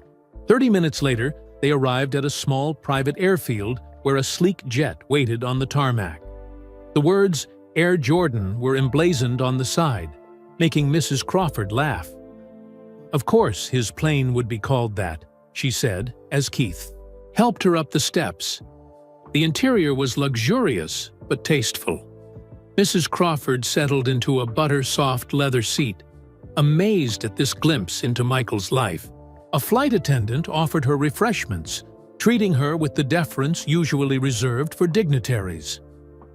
"I feel like the Queen of England," Mrs. Crawford whispered to Keith. The short flight to Charlotte was smooth. When they landed, another SUV was waiting to take them to Michael's office in uptown Charlotte. Mrs. Crawford had never visited Michael's headquarters before. The modern building housed his business empire, the Charlotte Hornets basketball team he owned, his Jordan brand company, and his philanthropic foundation. In the lobby, a security guard was expecting them. "Mrs. Crawford, welcome," he said, respectfully. "Mr. Jordan is waiting for you in his office on the top floor." The elevator whisked them upward. When the doors opened, Mrs. Crawford found herself in an elegant reception area with a stunning view of the Charlotte skyline. A young woman greeted her immediately. "Mrs. Crawford, I'm Madison, Mr. Jordan's assistant. It's an honor to meet you. He speaks of you often." Madison led her through a set of double doors into Michael's private office. The large room was tastefully decorated with memorabilia from his career. Championship trophies, framed jerseys, and photos with presidents and celebrities. But what caught Mrs. Crawford's eye was the small blue notebook sitting prominently on his desk. Michael rose from his chair, smiling broadly. "Mrs. Crawford, welcome to my world." "It's quite a world," she replied, looking around in amazement. Michael gave her a tour of his office, pointing out meaningful items: his first NBA contract, a basketball from his championship-winning shot against Utah, family photos of his children and grandchildren. Then he gestured toward a small blue box on his desk, the same type of box that had contained her gold basketball necklace. "Another gift?" Mrs. Crawford asked. "The most important one," Michael confirmed, handing it to her. "Open it." Inside was a key, similar to the one for the Literacy Center, but newer and smaller. "What's this for?" she asked. Michael smiled mysteriously. "You'll see. But first, I want to show you something else." He pressed a button on his desk, and a panel in the wall slid open to reveal a hidden room. Michael led Mrs. Crawford inside. It was a small private space, part meditation room, part personal museum. The walls were lined with his most treasured possessions, things not for public display. "This is my sanctuary," Michael explained.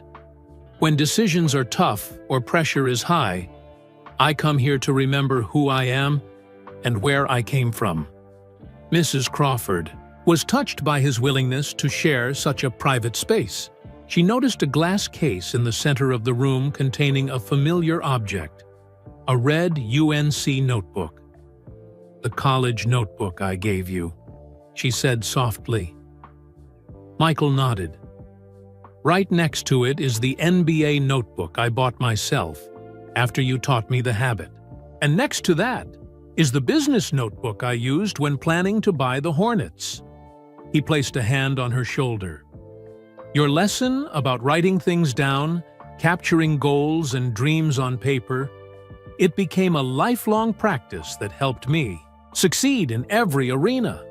Not just basketball, but business and life. Mrs. Crawford blinked back tears. I had no idea.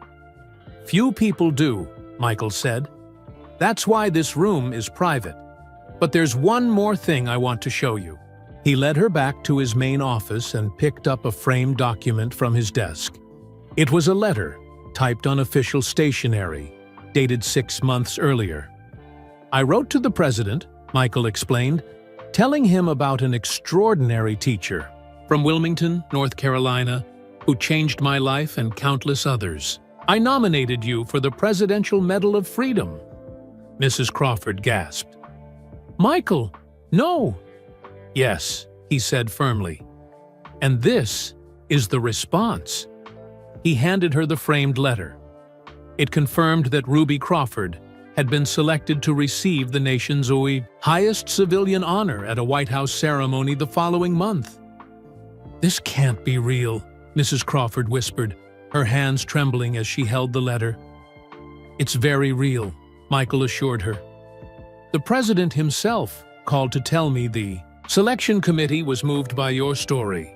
They said teachers like you are national treasures. Mrs. Crawford sat down heavily, overwhelmed by the news. I'm just a simple English teacher from Wilmington. You're much more than that, Michael said gently. You're proof that one person can change thousands of lives through kindness, belief, and wisdom. He knelt beside her chair. Remember the key I gave you? It's to a suite at the Hay Adams Hotel in Washington, D.C., where you'll stay for the ceremony. Your niece from Atlanta and your nephew from Boston will join you. All expenses paid. Mrs. Crawford could barely process this information. The Presidential Medal of Freedom? Michael, only the most distinguished Americans receive that honor. Exactly, Michael said with a smile. And you are certainly distinguished. The woman who helped shape Michael Jordan deserves nothing less. As the reality of this honor began to sink in, Mrs. Crawford looked at Michael with new understanding. From the shy sophomore she had encouraged decades ago, he had become not just a basketball legend, but a man of extraordinary generosity and depth. This isn't just about me, is it? She asked perceptively. It's about valuing teachers, showing the world that what happens in classrooms matters. Michael nodded. Exactly. Your story needs to be told, Mrs. Crawford, not just in Wilmington, but nationally. The world needs to be reminded that sometimes the most meaningful acts are small ones, like giving a disappointed 15-year-old boy a notebook and telling him to write down his dreams. Mrs. Crawford's eyes filled with tears as the full circle of their journey together became clear. She had given a young Michael words to express his determination. Now, the man he'd become was using his influence to give her recognition beyond anything she could have imagined. Thank you doesn't seem adequate, she said softly. Michael smiled. That's exactly how I felt when I decided to find you after all these years. But here's the beautiful thing about gratitude, Mrs. Crawford. When expressed sincerely, it's always enough. Mrs. Crawford carefully folded the presidential letter and handed it back to Michael. I never taught for recognition or rewards, she said softly. Just seeing my students succeed was always enough. I know, Michael replied. That's exactly why you deserve this honor. He helped her to her feet and guided her back to the main area of his office. There's one more aspect to my surprise, he said, checking his watch. We have a lunch reservation, and there's someone special I want you to meet." They took the elevator down to the ground floor, where Keith was waiting with the SUV. The drive through uptown Charlotte was short, ending at an elegant restaurant called the Fig Tree. Housed in a restored 1913 craftsman bungalow, it was one of the city's finest dining establishments. "Fancy place," Mrs. Crawford commented as Keith helped her from the vehicle. "Only the best for you," Michael said with a smile. Inside, the maitre d' led them to a private dining room in the back of the restaurant. Mrs. Crawford noticed that Michael seemed unusually nervous, checking his phone repeatedly and glancing toward the door. "Is everything all right?" she asked. "Yes, just waiting for our guest to arrive," Michael explained. As if on cue, the door opened, and a distinguished-looking man in his 70s entered. He had salt-and-pepper hair, kind eyes behind wire-rimmed glasses, and walked with the slight stoop of someone who had spent decades bending over students' desks. Mrs. Crawford stared at him in shock. Coach Herring, Clifton, Pop. Herring, Michael's former basketball coach, who had cut him from the varsity team in his sophomore year, smiled warmly at Mrs. Crawford. "Ruby Crawford," he said, his voice raspy with age. "It's been a long time." Michael stood to shake Coach Herring's hand. There was a moment of awkwardness as the three of them contemplated their shared history. The coach who cut Michael, the teacher who encouraged him, and the boy who used that disappointment as fuel to become the greatest basketball player of all time. "Please, sit down," Michael said, gesturing to the chair beside Mrs. Crawford. As they settled in, Mrs. Crawford studied Coach Herring's face. He had aged considerably since his coaching days, lines of hardship etched around his eyes. She knew he had faced health challenges over the years, including the schizophrenia diagnosis that had eventually ended his coaching career. "How have you been, Clifton?" she asked gently. "Good days and bad days," he replied honestly. "But more good than bad lately." Michael explained that he had reconnected with Coach Herring a few years earlier. Despite the famous story of being cut from the team, Michael harbored no ill will toward his former coach. In fact, he had been quietly helping with Herring's medical expenses for years. "Coach Herring made the right decision when he cut me," Michael said. "I wasn't ready for varsity. That decision pushed me to work harder than I ever would have otherwise." The elderly coach shook his head. "I've told Michael 100 times. I didn't see what was coming. I missed the greatness in him. But you saw it, Ruby. You always had that gift with students." Mrs. Crawford reached over and patted Coach Herring's hand. "We all see different things in children. You saw who Michael was then. I saw who he could become. Between the two of us, he got both the push and the support he needed." Their lunch arrived, gourmet dishes carefully prepared by the chef, who had come out personally to meet Michael. As they ate, the three of them reminisced about Laney High in the late 1970s, the teachers, the students, the basketball games that had drawn the whole community together. "Do you remember the championship game against New Hanover High?" Coach Herring asked, his eyes lighting up with the memory. "Michael scored 30 points, and you were in the front row, Ruby, jumping up and down and shouting like a teenager." Mrs. Crawford laughed. "I most certainly was not. I was cheering enthusiastically, but with appropriate dignity." "You were standing on the bleachers," Michael confirmed with a grin.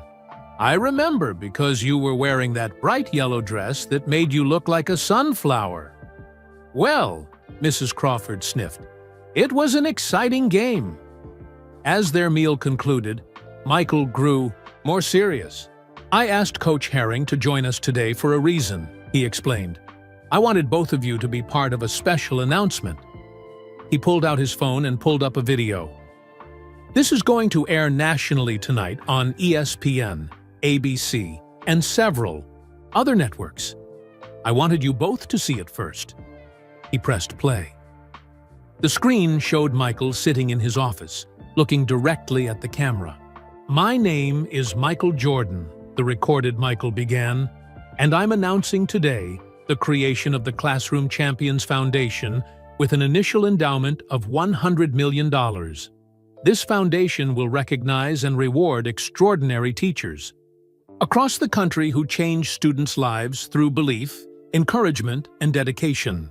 The video continued, explaining that each year, the foundation would select 100 teachers nationwide to receive $50,000 awards and professional development opportunities.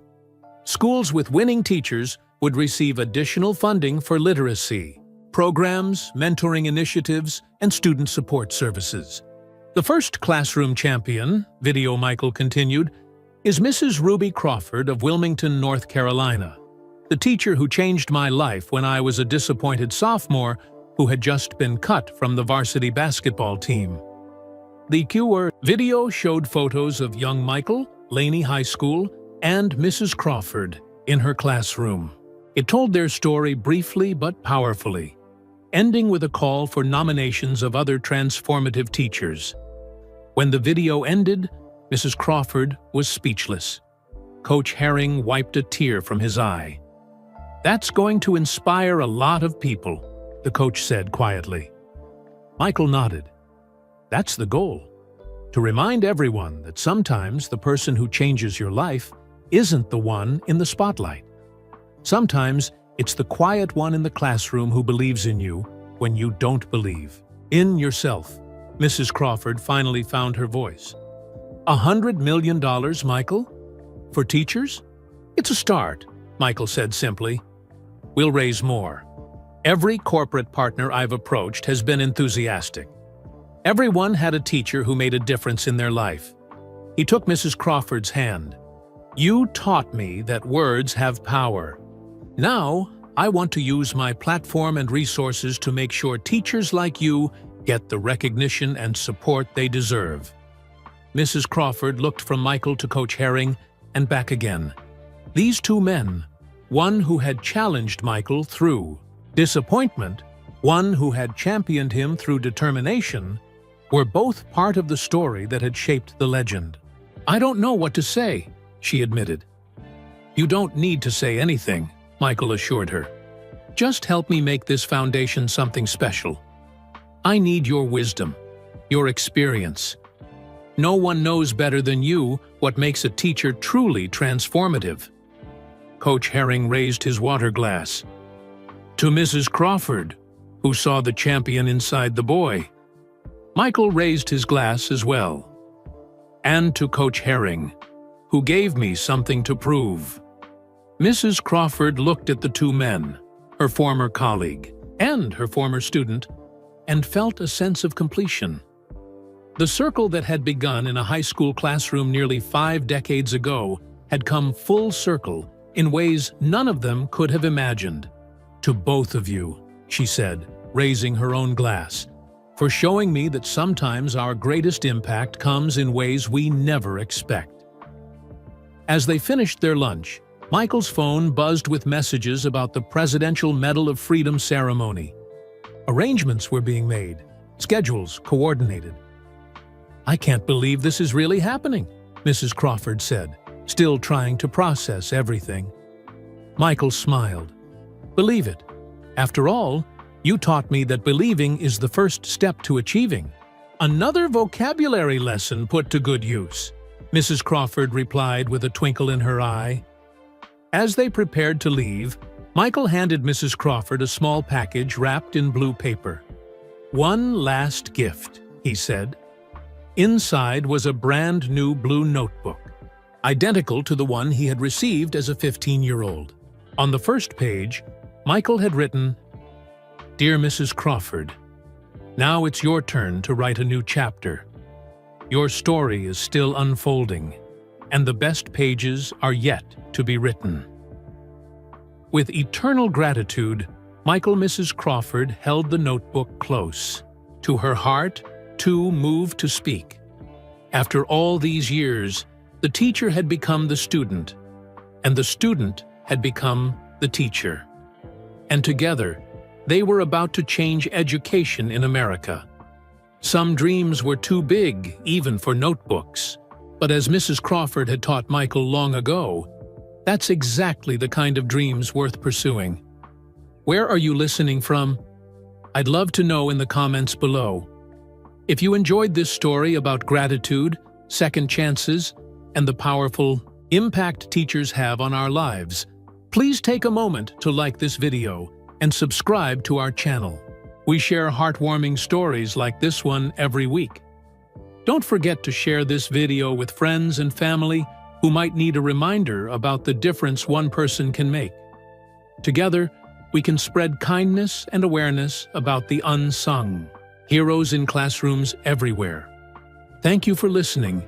And remember, sometimes the person who changes your life isn't the one in the spotlight, but the quiet one who believes in you when you don't believe in yourself. See you in the next story.